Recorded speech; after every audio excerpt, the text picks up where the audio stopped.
अल्लाह के रसूल सल्लल्लाहु अलैहि वसल्लम की हदीस है, इल्तमिसुर रिज़्क़ बिन निकाह, निकाह के जरिए रिज्क तलाश करो।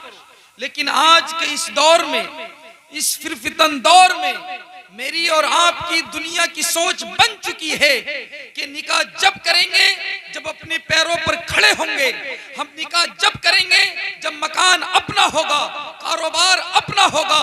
ये सोच हम बना चुके हैं। आज के इस दौर में निकाह इतना मुश्किल हो गया है, अल्लाहु अकबर। जैसे कि मुफ्ती साहब किबला ने बताया था कि निकाह करने से पहले इंसान 10 बार सोचता है कि किस तरीके से इंतजाम किया जाएगा, किस तरीके से ये सारे मामलात को देखा जाएगा।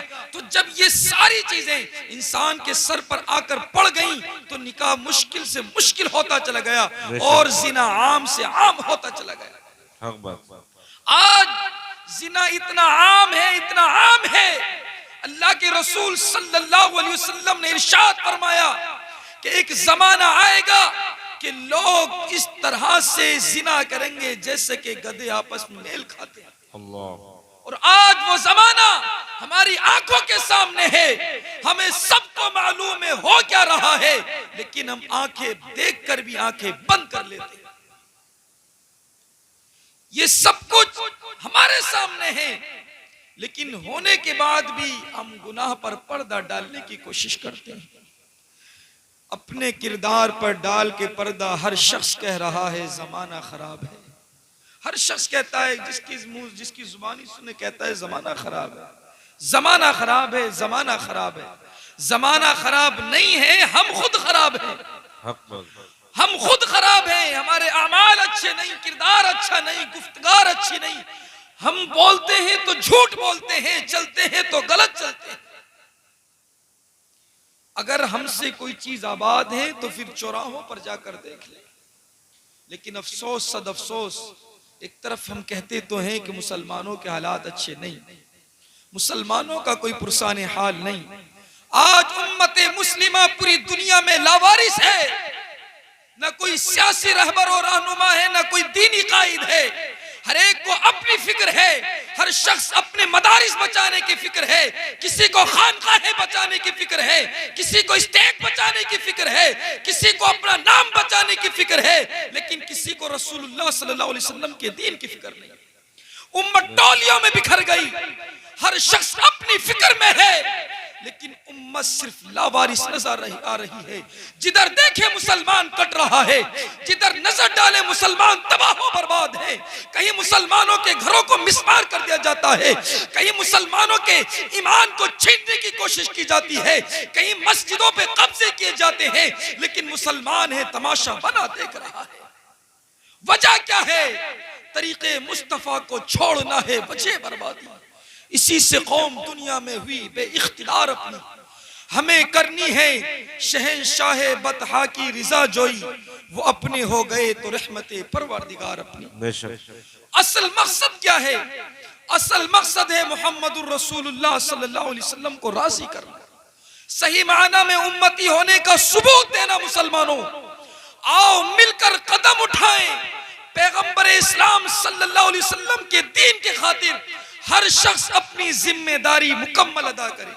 सिर्फ दीन की हिफाजत उलमा का काम नहीं, सिर्फ दीन की हिफाजत मस्जिद के इमाम की जिम्मेदारी नहीं, बल्कि इकबाल ने कहा था अफराद के हाथों में है अक़वाम की तकदीर, हर फर्द है मिल्लत के मुकद्दर का सितारा। हर फर्द की अलग अलग जिम्मेदारी है। आप अपनी अपनी जिम्मेदारियों को अदा करें और दीन इस्लाम की हिफाजत के लिए खड़े हों। कैसे खड़े हों? अपने गुफ्तार में, किरदार में, आमाल में, हर जगह सुन्नत मुस्तफा सल्लल्लाहु अलैहि वसल्लम को दाखिल करें। लेकिन आज ये निकाह के लिए इस महफिल को सजाया गया। अफसोस जब होता है कि जब इंसान एक मुसलमान निकाहों की तरफ आते हैं, निकाह ख़्वानी होती है, शादी ब्याह का प्रोग्राम होते हैं, तो सिर्फ निकाह के अलावा सारे मामलात जितने भी होते हैं गैर शरई होते हैं। सिर्फ निकाह ही एक रह गया है जो मजबूरी है। अगर बस चले तो निकाहों को भी खत्म कर दें ये लोग।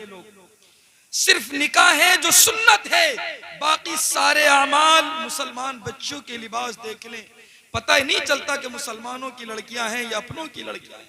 एक बाप खड़ा होकर तमाशा देखता है, एक भाई खड़े होकर तमाशा देखता है।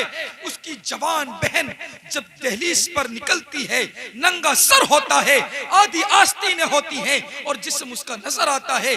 भाई को डूब मर जाना चाहिए ऐसे मकाम पर जब उसकी बहन बरहना निकलकर घर से आए। लेकिन एक माँ अपनी बेटी को तैयार करके घर से भेजती है। एक बाप खुशी के मारे लोगों को बताते हैं जो जा रही है मेरी बेटी है, ये देखो मेरी बेटी है। एक भाई कहता है ये मेरी बहन है। मुसलमानों तुम्हारी गैरत कहां खो गई? गैरतमंद बनो। एक मुसलमान गरीब जरूर हो सकता है लेकिन बेगैरत नहीं हो सकता। गरीबी होना अलग चीज है, लेकिन एक मुसलमान किसी भी सूरत में बेगैरत नहीं हो सकता। अल्लाह के रसूल की हदीस है, अल हयाउ मिनल ईमान, हया ईमान का हिस्सा है। और जब किसी की हया चली जाती है तो दूसरा नंबर ईमान पर आता है। सबसे पहले हया छीनी जाती है, उसके बाद ईमान पर डाका पड़ता है। आज के दौर में जितनी भी ये तालीमी इदारे हैं, कॉलेज यूनिवर्सिटीज हैं, ये तालीमी इदारे जरूर हैं, लेकिन इस दौर में ये सबसे बड़े बेहयाई का अड्डा बन चुके हैं। लेकिन मुसलमान सिर्फ खुश फहमी में जी रहा है। तरक्की का दौर है, हम तरक्की के दौर में जी रहे हैं। ऐसी तरक्की का करोगे क्या जब तुम्हारे ईमान ही सलामत ना रहेंगे? लिहाजा मैं ज्यादा बात करना मुनासिब नहीं समझता, क्योंकि खुसूसी मेहमान यहाँ पर मौजूद हैं। आप हजरात से गुजारिश करना चाहता हूँ, अपने किरदार में, आमाल में सुन्नत मुस्तफ़ा को दाखिल करें। जैसे मोहतरम हमारे शमशेर भाई ने ये प्रोग्राम को सजाया, हर मुसलमान अहद करे कि जब कभी शादी ब्याह के मामलात हों, बच्चों की विलादत के मामलात हों, गैर शरी काम ना हो। दी खुदा ने नीमत और चले हैं खुदा को नाराज करने। अल्लाह तो कुरान में फरमाता है, लइन शकरतुम लअज़ीदन्नकुम, अगर तुम शुक्र अदा करोगे तो अल्लाह तुम्हें और ज्यादा अता फरमाएगा। लेकिन होता क्या है, शुक्र की बजाय नाशुक्री, शुक्र की बजाय नाशुक्री।